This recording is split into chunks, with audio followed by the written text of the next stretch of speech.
Eureka, avec Viteos, toutes vos énergies.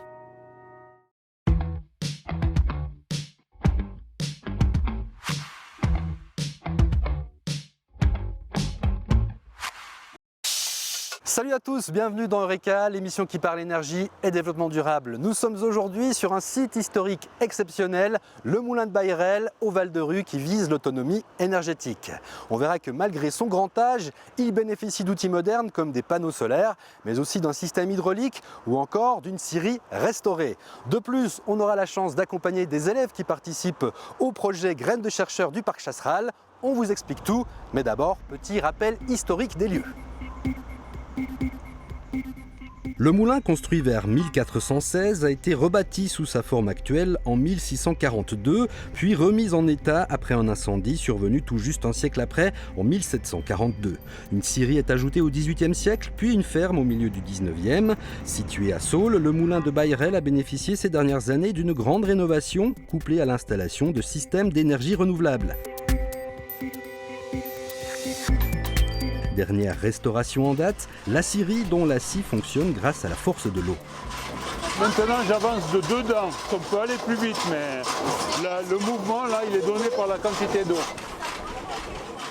Ici vous visez l'autonomie énergétique, c'est bien ça?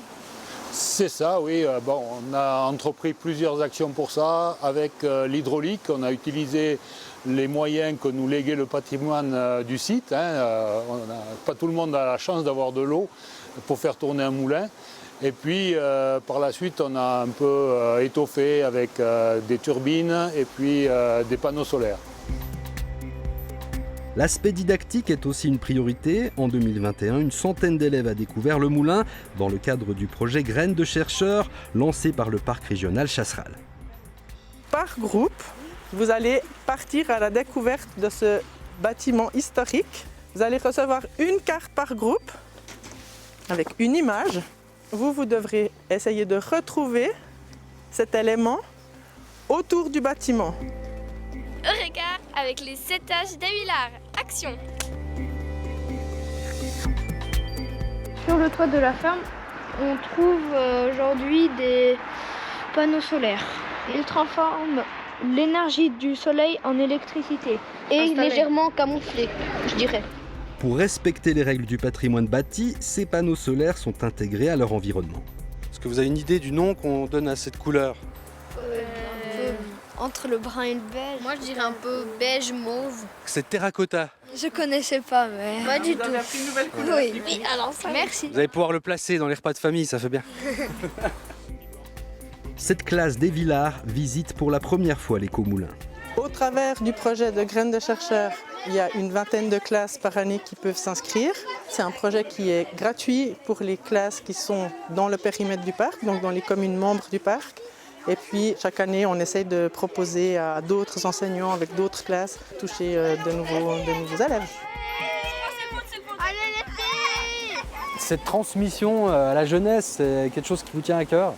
Notre objectif, c'était de faire quelque chose qui puisse servir à la formation, d'être didactique.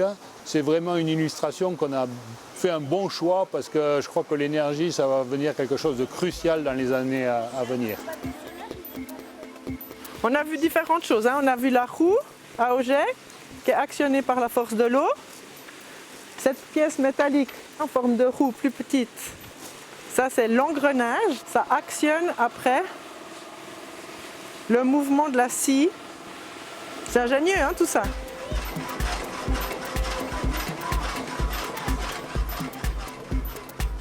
Quel intérêt pédagogique ici? C'est déjà d'être dans la pratique, de pouvoir voir les choses autrement que dans des livres ou des images, sur des images. C'est tout un voyage avec eux, on a fait une préparation. Je pense que de sortir de la classe, pour la pédagogie, il n'y a rien de mieux. Les enfants ont donc bien intégré le fonctionnement de tous les systèmes d'énergie renouvelable présents ici pour rendre le moulin le plus autonome possible. L'association a été créée d'abord pour restaurer ce moulin. Quand est-ce qu'est venue cette réflexion sur l'énergie? Alors, la réflexion sur l'énergie et le développement durable, on l'a eu tout au début. Avec les choix qu'on a faits, par exemple pour le chauffage, où on a utilisé une chaudière à pellet pour chauffer le moulin et puis le logement qui se trouve dans le moulin. Et dans le même temps, quand on a installé les canalisations qui nous permettent aussi de turbiner l'eau maintenant. Ça produit quelle quantité d'électricité, cette petite turbine? Bon, la quantité d'électricité, elle est variable suivant le débit. Le débit, et le débit, il est donné par la pluie. Hein. On a eu beaucoup d'eau tout au long du mois de décembre et on a pu faire fonctionner la turbine pratiquement tout le temps.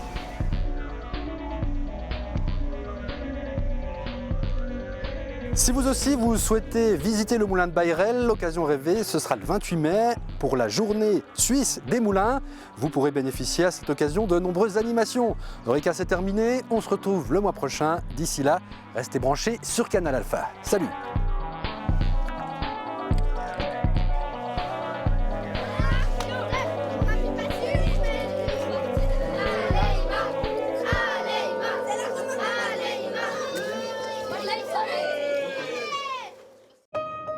C'était Eureka avec Viteos, toutes vos énergies.